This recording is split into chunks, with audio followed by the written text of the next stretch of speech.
Assalamualaikum, salam Malaysia Madani. Saya Nurul Zahira Razi dalam Dunia 11 Pagi. Berita radio bervisual bersiaran serentak di platform media sosial, saluran TV dan radio.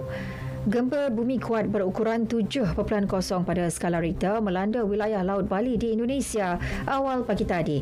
Menurut Pusat Seismologi Eropah Mediterania EMSC, pusat gempa berada 201 km di utara Mataram dan 518 km di bawah permukaan bumi.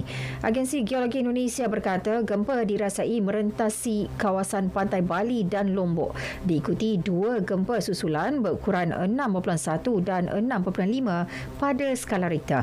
Tiada laporan segera mengenai kerosakan dilaporkan setakat ini. Sementara itu, Jabatan Meteorologi Malaysia menerusi hantaran di Facebook mengesahkan gempa tidak membawa ancaman tsunami kepada Malaysia. Kerajaan Baharu Thailand mula dibentuk dengan Perdana Menteri Srettha Thavisin memuktamadkan barisan kabinetnya.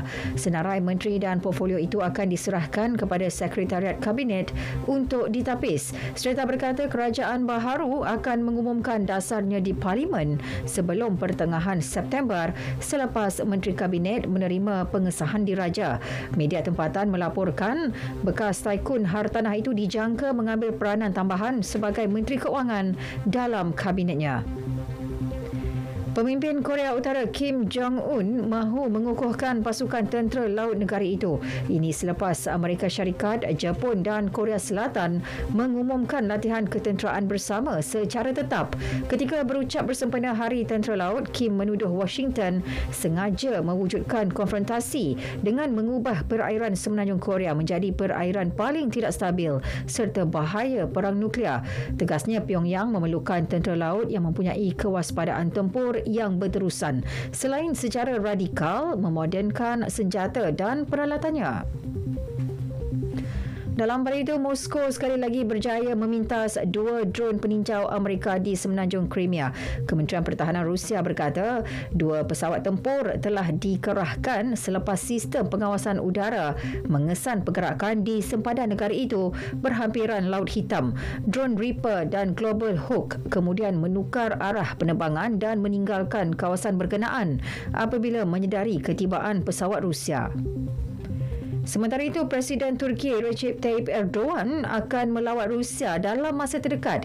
Ia bagi mengadakan rundingan dengan rakan sejawatannya Vladimir Putin mengenai perjanjian penghantaran bijirin merentasi Laut Hitam.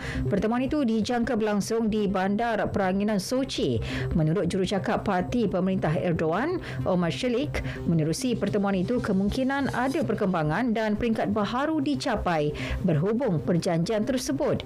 Seterusnya dapat mengelak berlakunya krisis makanan dunia. Dalam perkembangan lain, ribut tropika Idalia yang melanda pesisir Cuba berpotensi menjadi taufan besar sebelum menuju ke Florida. Demikian menurut Pusat Taufan Kebangsaan Amerika Syarikat NHC. Dalam kemas kini NHC, Idalia berada kira-kira 145 batu dari hujung barat Cuba dengan angin berterusan pada tahap kelajuan maksimum 95 km per jam. Gubernur Florida Ron DeSantis memberi amaran ribut itu boleh memberi kesan besar di sepanjang Pantai Teluk. Penduduk diarah bersiap sedia untuk berpindah. Di Brazil, 9 mayat kebanyakannya hangus terbakar ditemukan di 2 buah rumah di Bahia. 3 daripadanya kanak-kanak. Kenyataan polis memaklumkan 5 mayat terbabit dibakar sehingga tidak dapat dikenal pasti. Manakala seorang kanak-kanak yang terselamat dibawa ke hospital kerana melecut teruk. Polis tidak menjelaskan secara terperinci punca kematian maupun fokus siasatan jenayah. Bagaimanapun, laporan media tempatan membangkitkan kemungkinan ada kaitan dengan kumpulan dadah. Negeri Bahia tahun lalu mencatatkan 6,600 kes bunuh.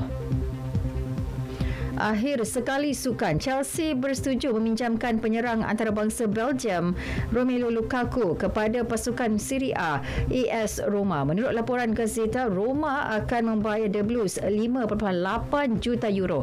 Pemain itu akan menerima gaji tahunan 7.5 juta euro. Lukaku dijangka tiba di Rome hari ini untuk menjalani pemeriksaan perubatan. Sekian berita yang disunting oleh Nur Syaridah Shahabuddin dari Pusat Berita RTM. Ayuh kibarkan jalur gemilang semai cinta terhadap negara. Assalamualaikum.